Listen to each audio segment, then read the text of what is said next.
그가 내 어깨를 끌어안는 순간 나는 더는 망설이지 않았어요.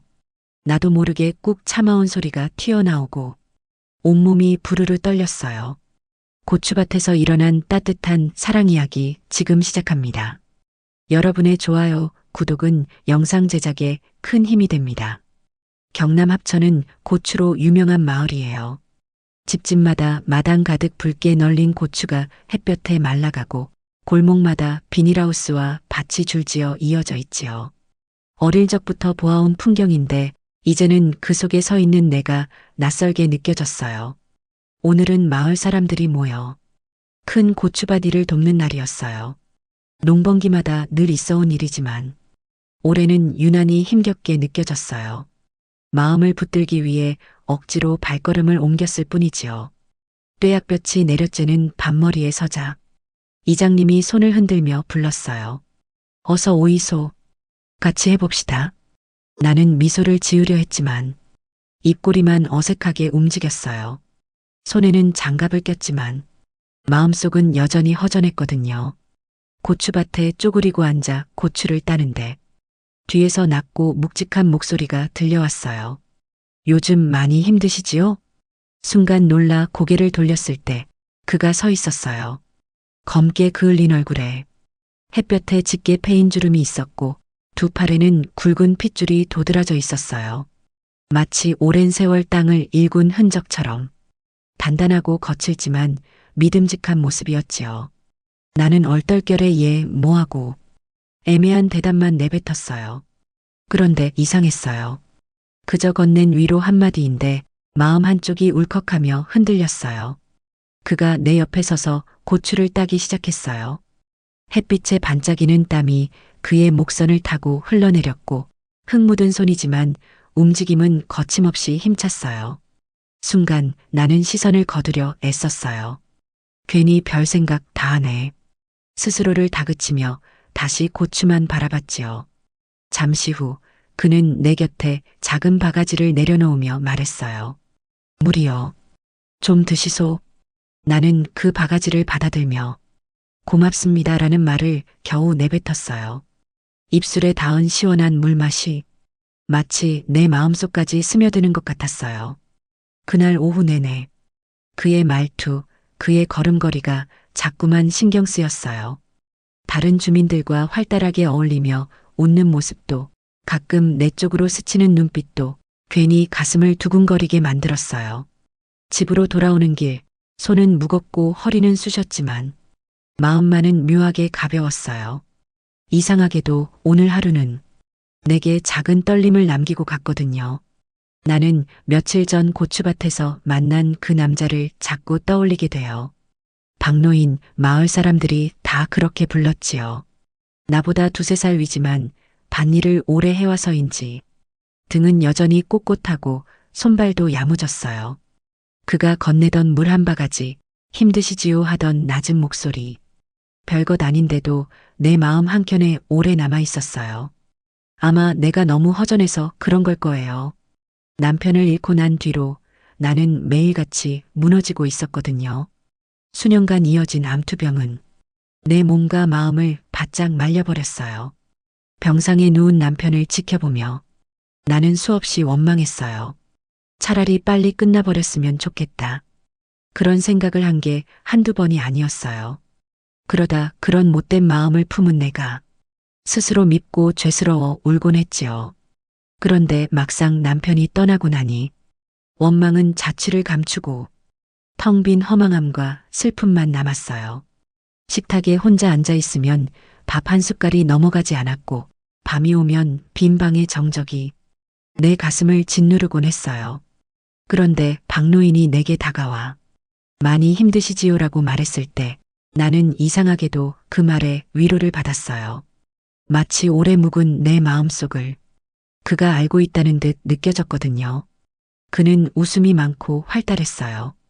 밤머리에서 다른 주민들과 농담을 주고받으며 호탕하게 웃는 모습을 보며 아, 저 사람은 내 삶과는 참 다르구나 생각했어요. 그 다름이 오히려 부럽고 또 묘하게 끌리기도 했지요.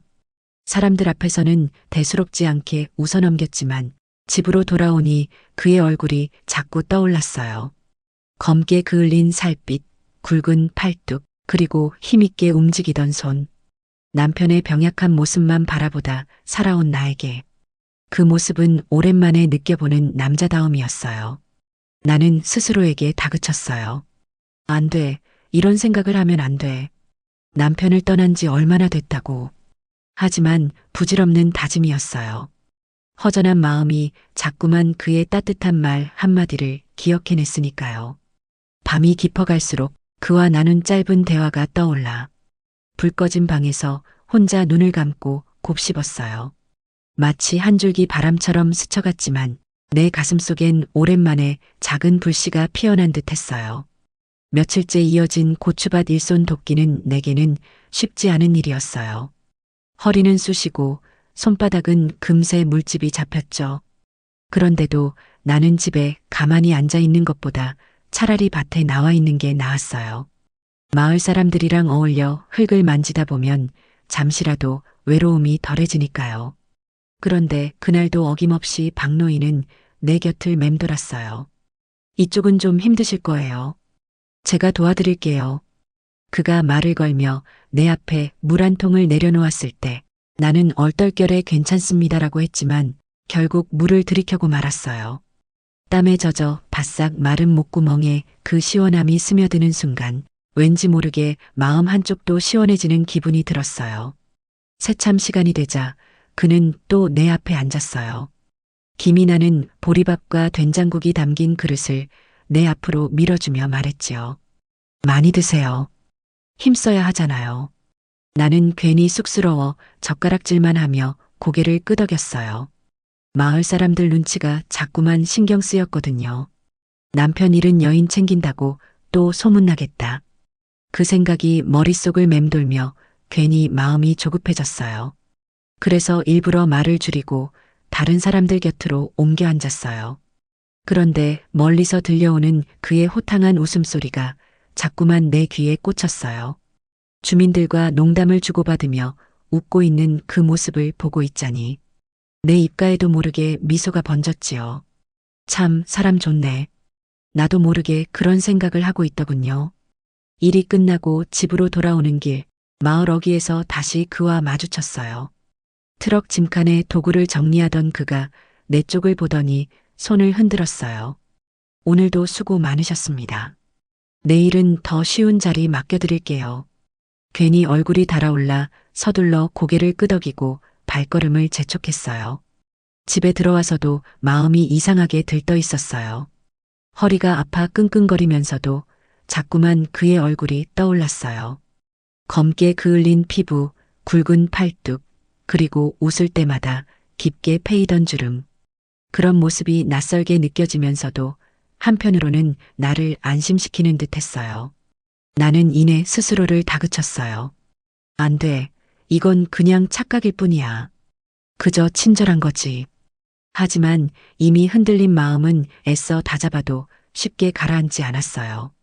고요한 방에 앉아 있는데 그의 웃음소리와 눈빛이 아직도 귓가와 눈앞에 생생하게 맴돌고 있었으니까요. 그날 저녁 해가 뉘엿뉘엿 넘어가고 집안이 고요해질 무렵이었어요. 하루 종일 밭일을 해서 몸은 천근만근 마루에 앉아 바람을 쐬며 겨우 숨을 돌리고 있었지요. 그런데 문득 대문 밖에서 내 이름을 부르는 목소리가 들렸어요. 낯설지 않은 낮에 밭에서 자주 듣던 목소리였죠. 조심스레 나가보니 박노인이 서 있었어요. 손에는 커다란 촌닭 한 마리를 들고 있었지요. 오늘 고생 많으셨습니다. 품삯이라도 드려야지요. 농담처럼 웃으며 말하는 그의 얼굴에는 장난기가 어려 있었어요. 나는 순간 당황했어요. 외간 남자가 저녁 무렵 내 집 대문 앞에 서 있다는 사실, 그리고 그가 집 안에 들어오면 마을 사람들의 눈에 금세라도 소문이 날까 두려웠거든요. 하지만 한편으로는 그가 닭을 한 마리나 들고 일부러 나를 찾아왔다는 사실이 이상하게도 내 마음을 따뜻하게 했어요. 결국 나는 그에게 말했죠. 들어오실 거면 빨리 들어오세요. 동네 사람들 보기 전에. 그는 능숙하게 닭을 손질하기 시작했어요.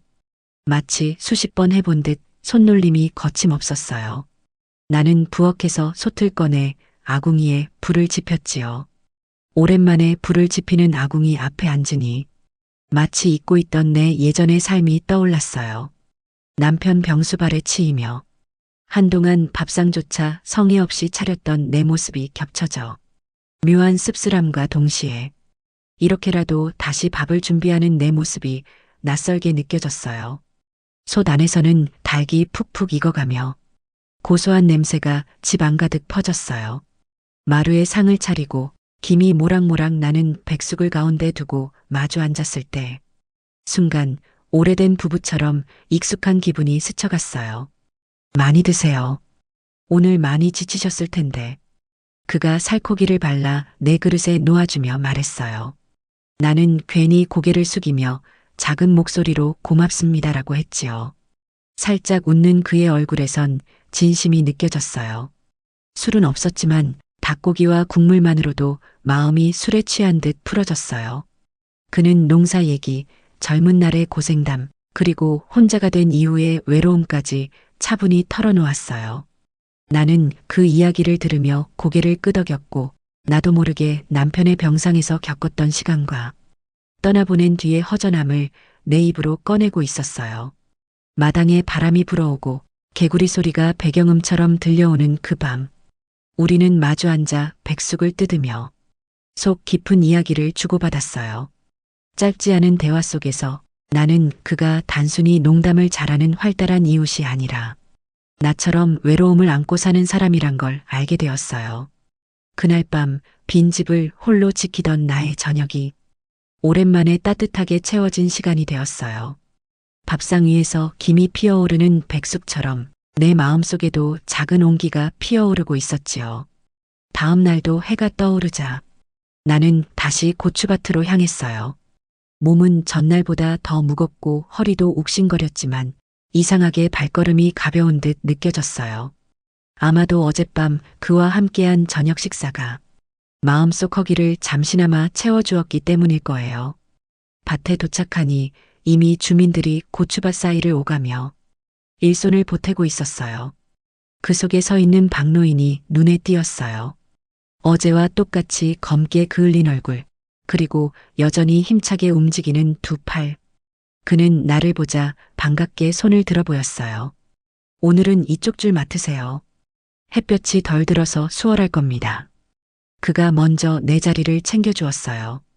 그 말 한마디에 나도 모르게 마음이 풀렸지만 주변에서 들려오는 주민들의 시선이 곧바로 나를 조여왔어요. 어제 저녁에 둘이 뭘 같이 했다더라. 누가 그런 말을 한 것도 아닌데 그런 소문이 금세라도 퍼질 것만 같았어요. 마을은 원래 그런 곳이니까요. 작은 말 한마디도 순식간에 퍼져나가고 금방 이야기 덩어리가 되어버리는 곳. 나는 고개를 숙이고 괜히 속도를 늦췄어요. 그런데도 그는 여전히 내 곁을 맴돌았어요. 허리 아프시죠? 이쪽으로 앉아서 하시면 덜 힘듭니다. 잠깐 그늘에 가서 쉬세요. 제가 대신해 드릴게요. 마치 내가 혼자 버틸 수 없다는 듯 자꾸 챙겨주었지요. 고마우면서도 그럴수록 더 눈에 띄는 게 걱정됐어요. 나는 결국 작게 웃으며 말했어요. 박씨 아저씨, 이젠 그만 챙기세요. 사람들이 오해하겠어요. 그는 내 말에 멋쩍은 듯 웃으며 고개를 끄덕였어요. 예, 알겠습니다. 괜히 신경 쓰이셨다면 죄송하네요. 그 순간 괜스레 가슴이 쿵 내려앉았어요. 정말로 멀어지는 것 같아 아쉬웠거든요. 하지만 마을 사람들의 눈을 생각하면 이렇게라도 거리를 두는 게 맞는 것 같았어요. 일을 마치고 집으로 돌아오는 길, 땀에 젖은 옷이 등에 붙어 불편했지만 내 마음은 더 무겁게 내려앉아 있었어요. 고마운 마음과 두려움이 동시에 얽혀 있었고 내가 지금 흔들리는 게 아닌가 하는 생각이 발걸음을 자꾸만 더디게 했어요. 밤이 되어 방에 앉아 있는데 창밖에서 아이들 웃음소리가 멀리 들려왔어요. 그리고 그 순간 문득 떠올랐어요. 마루에 앉아 백숙을 나누던 그의 웃음, 내 그릇에 살코기를 덜어주던 굵은 손.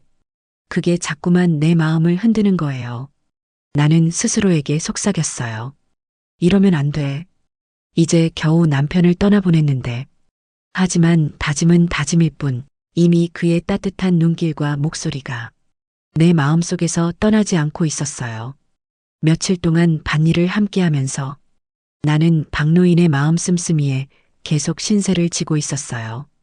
그는 늘 내 몫을 챙겨주고 내가 조금만 힘들어 보여도 말없이 일을 나눠 가져갔지요. 그런데도 나는 마을 사람들의 시선을 핑계로 자꾸만 거리를 두며 차갑게 굴었어요. 속으로는 고마우면서도 괜히 모른 척했던 거예요.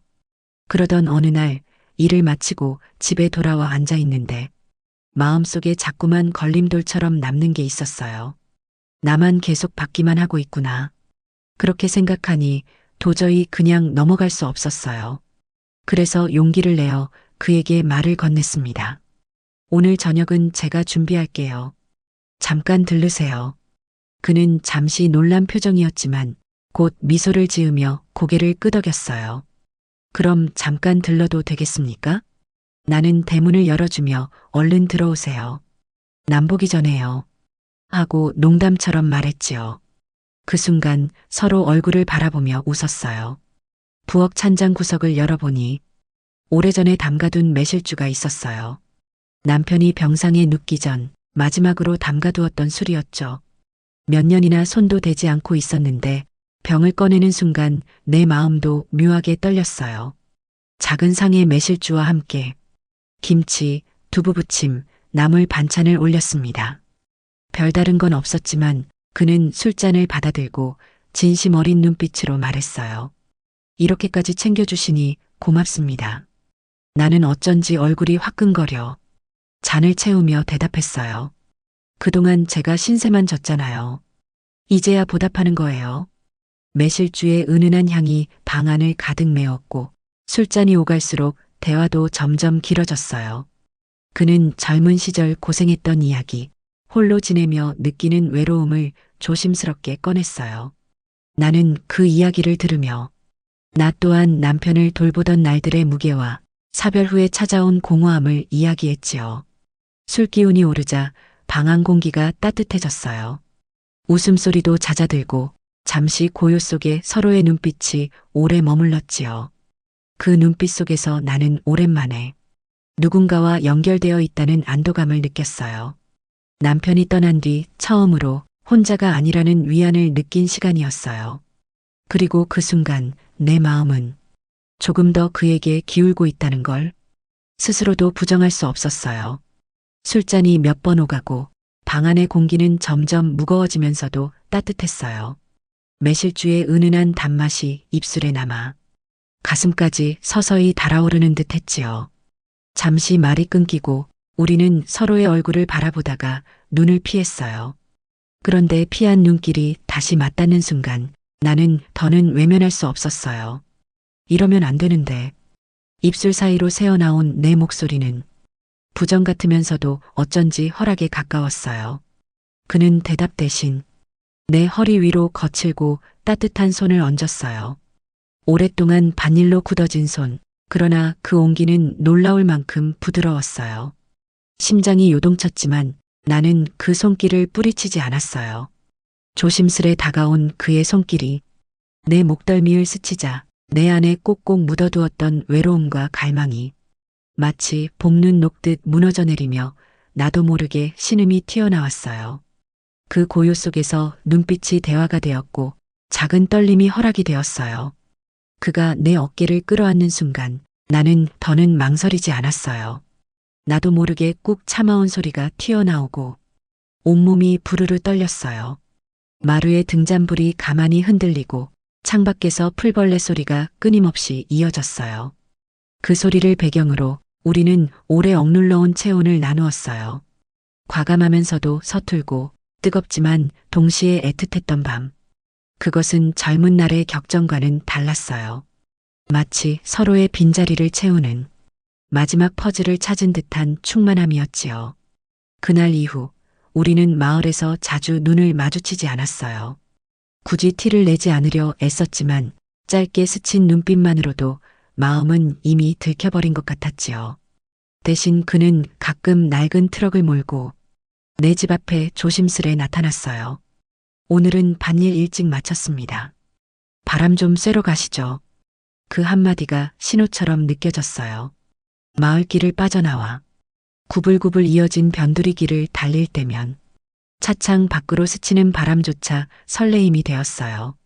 낡은 트럭 시트에 나란히 앉아 살짝 스치는 어깨와 팔꿈치가 이제는 낯설지 않고 은근한 위로가 되었지요. 멀리 떨어진 장터에 도착하니 우리를 아는 사람은 아무도 없었어요. 시장의 왁자지껄한 소음 속에서 우리는 오랜만에 자유인이 된 듯 웃으며 걸었지요. 허름한 국밥집에 앉아 김이 모락모락 나는 국밥을 나눠 먹었어요. 그는 내 그릇에 고기를 올려주고 나는 그의 앞잔에 술을 부었지요. 많이 드시면 안 돼요. 어제도 많이 드셨잖아요. 내 말에 그는 미소를 지으며 사모님이 챙겨주니 술도 약이 됩니다라 답했어요. 취기가 오르자 마음의 무게가 조금은 가벼워졌어요. 장터 골목길을 걸으며 그는 내 손을 조심스레 잡았지요. 사람들 틈새에 섞여 있으니 마치 젊은 연인들처럼 아무도 우리를 모르는 듯 했어요. 돌아오는 길, 트럭 창밖에는 석양이 붉게 번져 있었어요. 나는 그 빛을 바라보다 언제 이렇게 웃어본 적이 있었던가 하고 속으로 중얼거렸어요. 남편의 긴 병간호와 사별의 공허함 속에서 잊고 지냈던 나의 웃음이 그와 함께하는 이 순간 되살아나고 있었지요. 마을 어귀에 다다르자 서로의 손을 황급히 놓으며 마음을 다잡았어요. 누군가 볼까 두렵지만 그 두려움조차 달콤하게 느껴지는 건 왜일까요? 며칠 뒤 그는 장터에 같이 다녀오자고 했어요. 마을 사람들 눈에 띌까 걱정했지만 멀리 읍내라 괜찮습니다라는 말에 나도 모르게 고개를 끄덕였지요. 오래된 트럭을 타고 한참을 달려 도착한 시장은 사람들로 붐볐어요. 낯선 얼굴들 사이에 있으니 오히려 마음이 편안했어요. 국밥집에 마주 앉아 김이 오르는 그릇을 앞에 두고 소주잔을 주고받았지요. 조금만 드세요. 얼굴이 금세 달아오르네요. 내가 넌지시 웃으며 말하자 그는 장난스레 잔을 비우고 이 맛에 사는 겁니다라며 호탕하게 웃었어요. 그 웃음소리가 내 마음까지 데워주었지요. 술 기운이 오르자 내 입에서는 오래 숨겨왔던 말들이 흘러나왔어요. 남편을 간병하며 가졌던 원망, 그가 떠난 뒤 찾아온 끝없는 공허함. 그는 묵묵히 고개를 끄덕이며 내 잔에 술을 채워주었지요. 이제는 웃으셔야 합니다. 사모님, 그 따뜻한 위로에 나도 모르게 눈가가 젖어버렸어요. 시장에서 장바구니를 들고 돌아오는 길, 트럭 안은 조용했지만 손끝이 닿을 듯한 거리에 말로 다하지 못한 감정이 가득 흘렀어요. 집에 도착하자 우리는 각자 방으로 들어가는 척했지만 잠시 뒤 다시 마당에서 마주쳤지요. 그의 눈빛에 이미 모든 게 담겨 있었어요. 아무 말 없이 따라간 방 안 창문 너머로 낮 햇살이 흘러들며 고요히 흔들리는 커튼 아래에서 우리는 또다시 서로에게 기대었어요. 금기를 어기는 듯한 긴장감, 누군가 들을까 두려운 숨결, 그러나 멈출 수 없었던 갈망이 우리 둘을 깊이 끌어당겼지요. 그 순간만큼은 세상에 우리 둘밖에 없는 듯 했어요. 며칠간 이어진 만남은 짧지만 깊었어요. 밭에서 스친 눈길, 트럭 안에서의 웃음, 시장 골목에서 나눈 손길까지 모두 내 마음에 또렷이 남았지요. 그러나 집에 돌아와 남편의 사진 앞에 앉으면 양심의 가책이 나를 흔들었어요. 그와의 시간이 따뜻할수록 한편으로는 내가 길을 잘못 드는 건 아닐까? 끝없이 자문하게 되었지요. 그날 저녁 우리는 다시 밭머리에서 마주 앉았습니다. 바람이 불어와 고추밭 줄기가 흔들리고 해는 저물어 붉은 빛이 들녘에 가라앉았지요. 그가 잠시 뜸을 들이더니 말했어요. 내일 아침 7시에 고추밭 정자에서 기다리겠습니다. 전화번호도 종이 쪽지도 아니고 그저 시골 사람들답게 시간과 장소로 남긴 약속이었어요. 나는 대답 대신 고개를 끄덕였어요. 그 한마디가 우리의 모든 마음을 대신했으니까요. 돌아서는 그의 뒷모습이 이상하게도 오래도록 눈에 밟혔습니다. 여러분이라면 어떻게 하시겠습니까? 정자에서 그를 다시 만나는 게 옳을까요? 아니면 마음속에만 담아두고 조용히 보내는 게 맞을까요? 오늘의 이야기는 여기까지입니다. 끝까지 함께 해주신 분들, 구독과 좋아요, 그리고 댓글로 여러분의 생각을 나눠주세요. 그 한마디가 제게 큰 힘이 됩니다.